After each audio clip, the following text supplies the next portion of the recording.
ओम शांति। साकार मुरली 30 सितंबर 2020।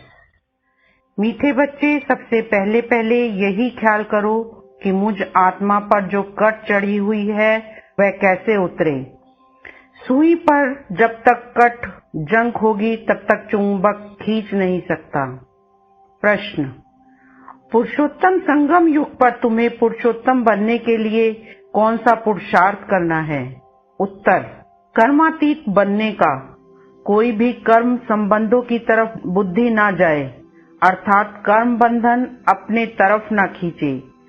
सारा कनेक्शन एक बाप से रहे, कोई से भी दिल लगी हुई ना हो, ऐसा पुरुषार्थ करो। झरमुई जगमुई में अपना टाइम वेस्ट मत करो, याद में रहने का अभ्यास करो। गीत: जाग सजनिया जाग। ओम शांति। रूहानी बच्चों, आत्माओं ने शरीर द्वारा गीत सुना, क्योंकि बाप अभी बच्चों को आत्म अभिमानी बना रहे हैं। तुमको आत्मा का भी ज्ञान मिलता है। दुनिया में एक भी मनुष्य नहीं जिसको आत्मा का सही ज्ञान हो, तो फिर परमात्मा का ज्ञान कैसे हो सकता?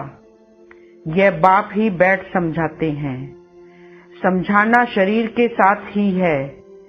शरीर बिगड़ तो आत्मा कुछ कर नहीं सकती। आत्मा जानती है हम कहाँ के निवासी हैं, किसके बच्चे हैं। अभी तुम यथार्थ रीति जानते हो। सब एक्टर्स पाठधारी हैं। भिन्न भिन्न धर्म की आत्माएं कब आती हैं, यह भी तुम्हारी बुद्धि में है। बाप डिटेल नहीं समझाते हैं, मुट्टा होलसेल समझाते हैं। होलसेल अर्थात एक सेकंड में ऐसी समझानी देते हैं जो सतयुग आदि से लेकर अंत तक मालूम पड़ जाता है कि कैसे हमारा पाठ नुंधा हुआ है। अभी तुम जानते हो बाप कौन है, उनका इस ड्रामा के अंदर क्या पार्ट है, यह भी जानते हैं। ऊंच से ऊंच बाप है, सर्व का सदगति दाता, दुख हरता सुख करता है। शिव जयंती गाई हुई है। जरूर कहेंगे शिव जयंती सबसे ऊंच है। खास भारत में ही जयंती मनाते हैं। जिसकी राजाई में जिस पुरुष की पास्ट की हिस्ट्री अच्छी होती है तो उनकी स्टैंप भी बनाते हैं। अब शिव की जयंती भी मनाते हैं। समझाना चाहिए सबसे ऊंच जयंती किसकी हुई, किसकी स्टैंप बनानी चाहिए। कोई साधु संत अथवा सिखों का, मुसलमानों का व अंग्रेजों का। कोई फिलोसफर अच्छा होगा तो उनकी स्टैंप बनाते रहते हैं, जैसे राणा प्रताप आदि की भी बनाते हैं। अब वास्तव में स्टैंप होनी चाहिए बाप की, जो सबका सदगति दाता है। इस समय बाप ना आए तो सदगति कैसे हो, क्योंकि सब ड्रौरव नर्क में गोता खा रहे हैं। सबसे ऊंच से ऊंच है शिव बाबा, पतित पावन। मंदिर भी शिव के बहुत ऊंचे स्थान पर बनाते हैं, क्योंकि ऊंच से ऊंच है ना। बाप ही आकर भारत को स्वर्ग का मालिक बनाते हैं। जब वह आते हैं तब सदगति करते हैं, तो उस बाप की ही याद रहनी चाहिए। स्टैंप भी शिव बाबा की कैसे बनाएं? भक्ति मार्ग में तो शिवलिंग बनाते हैं, वही ऊंच से ऊंच आत्मा ठहरे। ऊंच से ऊंच मंदिर भी शिव का ही मानेंगे। सोमनाथ शिव का मंदिर है ना। भारतवासी तमो प्रधान होने के कारण यह भी नहीं जानते कि शिव कौन है, जिसकी पूजा करते हैं। उसका ऑक्यूपेशन तो जानते नहीं। राणा प्रताप ने भी लड़ाई की, वह तो हिंसा हो गई। इस समय तो सब हैं डबल हिंसक। विकार में जाना, काम कटारी चलाना, यह भी हिंसा है ना। डबल अहिंसक तो यह लक्ष्मी नारायण हैं। मनुष्यों को जब पूरा ज्ञान हो तब अर्थ सहित स्टैंप निकले। सतयुग में स्टैंप निकलती ही इन लक्ष्मी नारायण की है। शिव बाबा का ज्ञान तो वहां रहता नहीं, तो जरूर ऊंच से ऊंच लक्ष्मी नारायण की ही स्टैंप लगती होगी। अभी भी भारत का वह स्टैंप होना चाहिए। ऊंच से ऊंच है त्रिमूर्ति शिव, वह तो अविनाशी रहना चाहिए, क्योंकि भारत को अविनाशी राजगद्दी देते हैं। परमपिता परमात्मा ही भारत को स्वर्ग बनाते हैं। तुम्हारे में भी बहुत हैं जो यह भूल जाते हैं कि बाबा हमको स्वर्ग का मालिक बनाते हैं। यह माया भुला देती है। बाप को न जानने के कारण भारतवासी कितनी भूलें करते आए हैं। शिव बाबा क्या करते हैं ये किसको भी पता नहीं है। शिव जयंती का भी अर्थ नहीं समझते। यह नॉलेज सिवाय बाप के और कोई को नहीं है। अभी तुम बच्चों को बाप समझाते हैं। तुम औरों पर भी रहम करो, अपने ऊपर भी आपे ही रहम करो। टीचर पढ़ाते हैं, यह भी रहम करते हैं ना। यह भी कहते हैं मैं टीचर हूँ, तुमको पढ़ाता हूँ। वास्तव में इसका नाम पाठशाला भी नहीं कहेंगे। यह तो बहुत बड़ी यूनिवर्सिटी है। बाकी तो सब हैं झूठे नाम।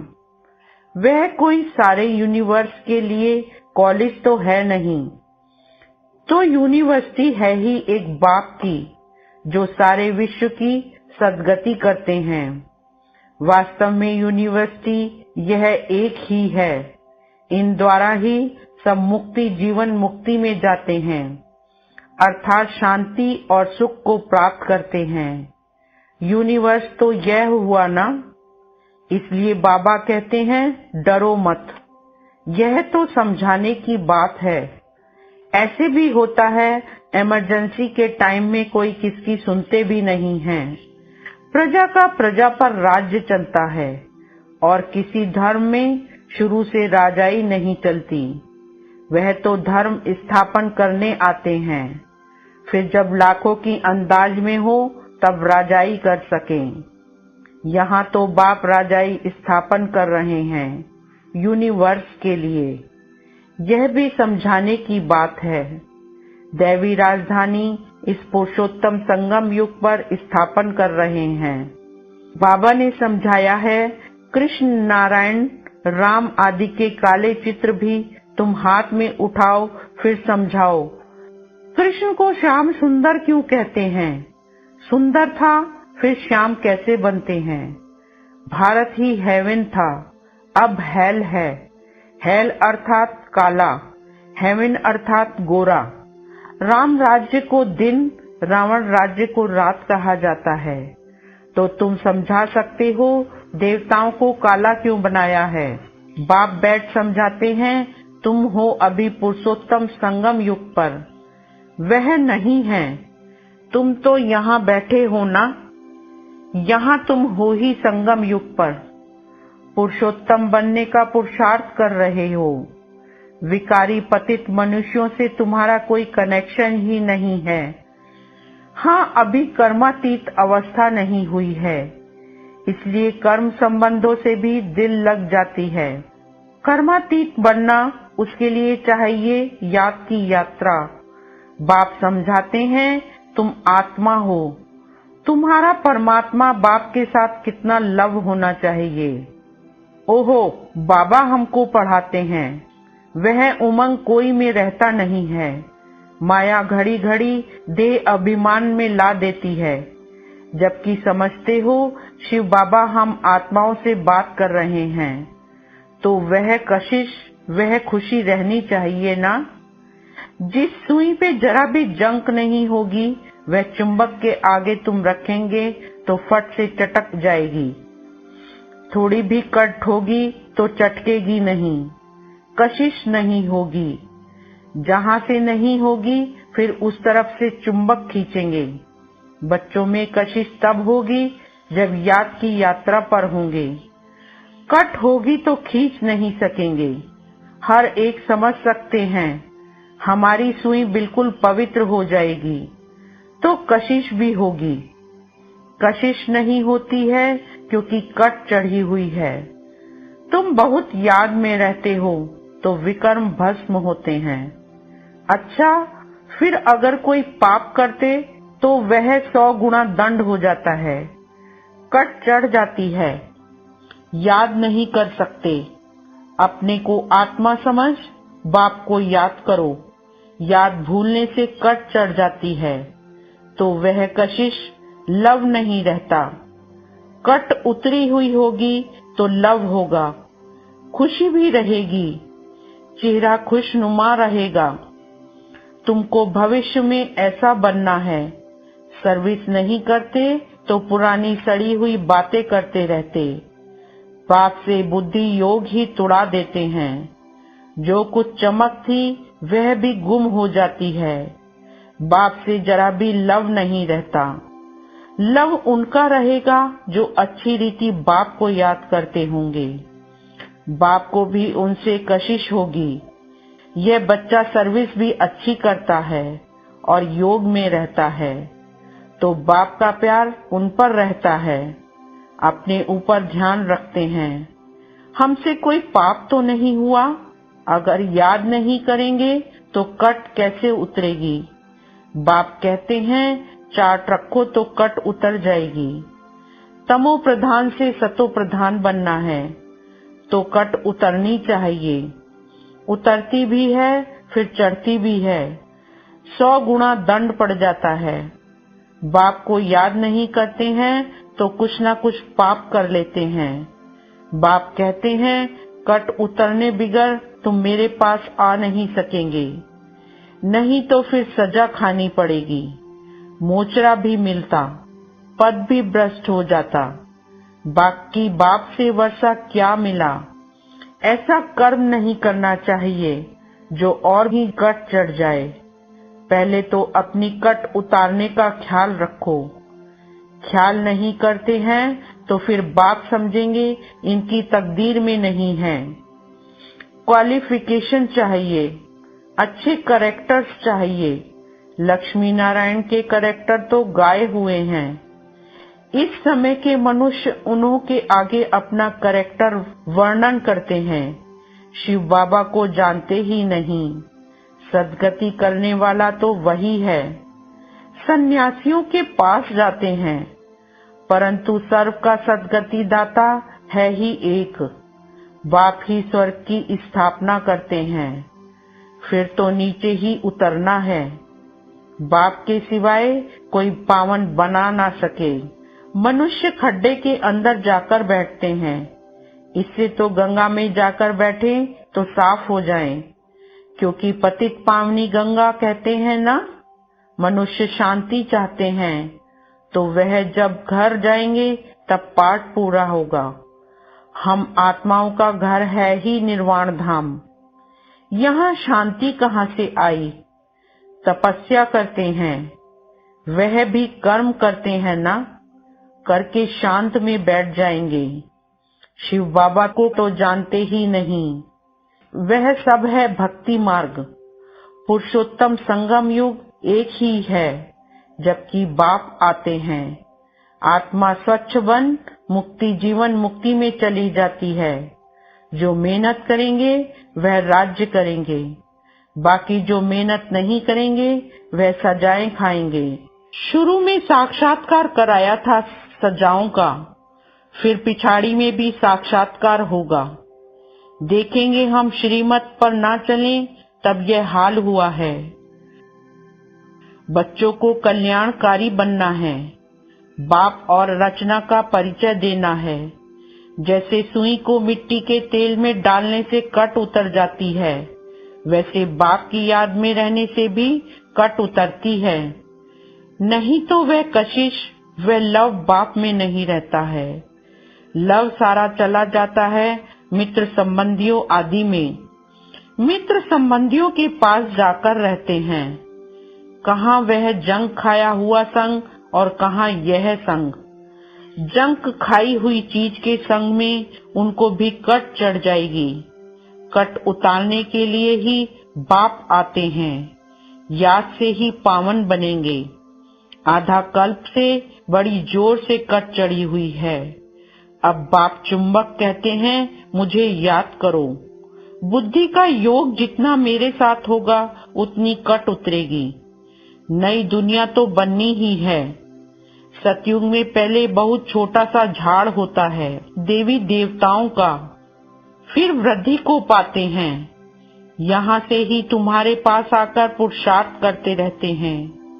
ऊपर से कोई नहीं आते हैं जैसे और धर्म वालों के ऊपर से आते हैं। यहाँ तुम्हारी राजधानी तैयार हो रही है। सारा मदार पढ़ाई पर है, बाप की श्रीमत पर चलने पर है। बुद्धि योग बाहर जाता रहता है तो भी कट लग जाती है। यहाँ आते हैं तो सब हिसाब किताब चुकतू कर जीते जी सब कुछ खत्म करके आते हैं। सन्यासी भी सन्यास करते हैं तो भी कितने समय तक सब याद आता रहता है।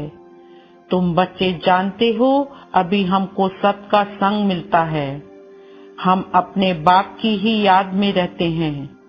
मित्र संबंधियों आदि को जानते तो है ना। गृहस्थ व्यवहार में रहते कर्म करते बाप को याद करते हैं। पवित्र बनना है औरों को भी सिखाना है। फिर तकदीर में होगा तो चल पड़ेंगे। ब्राह्मण कुल का नहीं होगा तो देवता कुल में कैसे आएगा। बहुत सहज पॉइंट्स दी जाती हैं जो झट किसकी बुद्धि में बैठ जाए। विनाशकाली विपरीत बुद्धि वाला चित्र भी क्लियर है। अब वह सावरेंटी तो है नहीं, दैवी सावरेंटी थी जिसको स्वर्ग कहा जाता था। अभी तो पंचायती राज्य है, समझाने में कोई हर्जा नहीं है। परंतु कट निकली हुई हो तो कोई को तीर लगे। पहले कट निकालने की कोशिश करनी चाहिए। अपना कैरेक्टर देखना है। रात दिन हम क्या करते हैं। किचन में भी भोजन बनाते, रोटी पकाते, जितना हो सके याद में रहो। घूमने जाते हो तो भी याद में। बाप सबकी अवस्था को तो जानते हैं ना। झरमुई झगमुई करते हैं तो फिर कट और ही चढ़ जाती है। पर चिंतन की कोई बात नहीं सुनो। अच्छा, मीठे मीठे सिकीलदे बच्चों प्रति माता पिता बाप दादा का याद प्यार और गुड मॉर्निंग। रूहानी बाप की रूहानी बच्चों को नमस्ते। रूहानी बच्चों की रूहानी बाप को नमस्ते। धारणा के लिए मुख्य सार। फर्स्ट पॉइंट, जैसे बाप टीचर रूप में पढ़ाकर सब पर रहम करते हैं, ऐसे अपने आप पर और औरों पर भी रहम करना है। पढ़ाई और श्रीमत पर पूरा ध्यान देना है। अपने कैरेक्टर सुधारने हैं। सेकंड पॉइंट, आपस में कोई पुरानी सड़ी हुई पर चिंतन की बातें करके बाप से बुद्धि योग नहीं तोड़ाना है। कोई भी पाप कर्म नहीं करना है। याद में रहकर जंक उतारनी है। वरदान, सर्व शक्तियों को ऑर्डर प्रमाण अपना सहयोगी बनाने वाले प्रकृति जीत भव। सार, सबसे बड़े ते बड़ी दासी प्रकृति है। जो बच्चे प्रकृति जीत बनने का वरदान प्राप्त कर लेते हैं, उनके ऑर्डर प्रमाण सर्व शक्तियां और प्रकृति रूपी दासी कार्य करती है, अर्थात समय पर सहयोग देती है। लेकिन यदि प्रकृति जीत बनने के बजाय अलबेलेपन की नींद में व अल्पकाल की प्राप्ति के नशे में व व्यर्थ संकल्पों के नाच में मस्त होकर अपना समय गवाते हो तो शक्तियां ऑर्डर पर कार्य नहीं कर सकती। इसलिए चेक करो कि पहले मुख्य संकल्प शक्ति, निर्णय शक्ति और संस्कार की शक्ति तीनों ही ऑर्डर में हैं। स्लोगन, बाप दादा के गुण गाते रहो तो स्वयं भी गुण मूर्त बन जाएंगे। ओम शांति।